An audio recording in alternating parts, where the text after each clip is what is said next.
अध्यक्ष महोदय, हमारे देश में जो सरकार की आय होती है, अगर उसका अधिकतम भाग सरकारी कर्मचारियों के वेतन पर ही खर्च हो जाएगा तो इस तरह से तो देश में महंगाई में बढ़ोतरी होती चली जाएगी।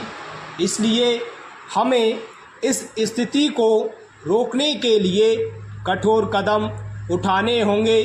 आज देश में जो लोग भी काला धंधा करते हैं उनके साथ कड़ाई से निपटना होगा और जो बड़े बड़े व्यापारी हैं उनके साथ भी सख्ती बरतनी होगी। सरकार की इस समय जो नीति है, उसकी जो विचारधारा है, उस पर हम सबको पुनः विचार करना होगा, जिससे देश की हालत में सुधार हो सके। करोड़ों रुपयों का अनाज जो आज बाहरी देशों से मंगाया जा रहा है, इस पर मुझे कोई आपत्ति नहीं है। सरकार ने एक बार अनाज का व्यापार अपने हाथ में लिया था और उसके बाद फिर सरकार ने व्यापारियों के भरोसे पर इसको छोड़ दिया।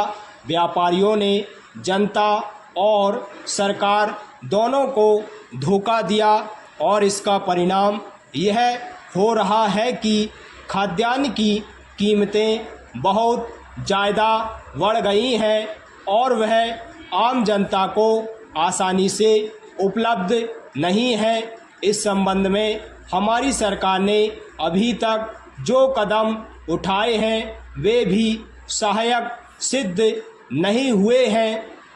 पैरा अध्यक्ष महोदय, अभी हमारे अनेक साथियों ने कहा है कि सरकार बाहर से इतना अनाज मंगाने पर जो धन खर्च कर रही है, उस धन को यदि हमारे देश के किसानों को देती तो हमारे देश के किसान अनाज का उत्पादन बढ़ाते और हमको विदेशों से अनाज का आयात नहीं करना पड़ता। इसलिए मैं चाहता हूं कि अनाज के संबंध में हमारी एक साफ और बिल्कुल स्पष्ट नीति होनी चाहिए। किसान को क्या चाहिए वह हम उसे दें और किसान से क्या लेना है उसका मूल्य निर्धारित करें। इसके लिए हमें एक राष्ट्रीय मूल्य नीति का निर्धारण करना होगा। किसान का अनाज उत्पादन करने में कितना खर्च होता है और उसको आवश्यकता की चीज़ें किन दामों पर मिलती हैं, इन दोनों में तालमेल होना चाहिए।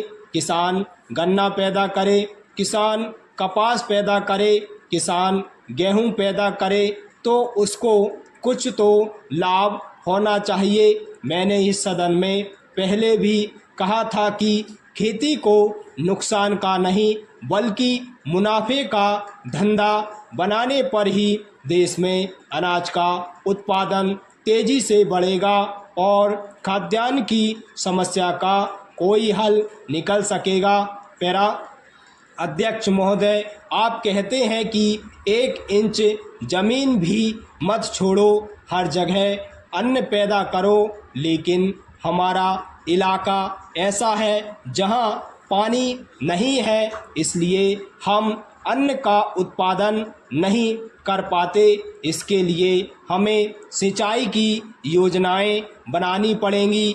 पानी जहां से मिल सके वहां से लेना होगा। इसके साथ ही किसानों को खाद, डीजल, सीमेंट, बीज आदि ज़रूरत की चीज़ें उचित दामों पर मिलें। इसके लिए सरकार इनके वितरण की व्यवस्था अपने हाथ में लें, तभी हमें इस काम में सफलता मिल सकती है, अन्यथा नहीं। ऐसा करने के लिए हमें इन सारी समस्याओं पर बड़ी गहराई के साथ विचार करना होगा। इसे केवल राज्य सरकार पर छोड़ देने से काम नहीं चलेगा। और हमारी अन्न की समस्या का स्थायी समाधान भी नहीं हो सकेगा।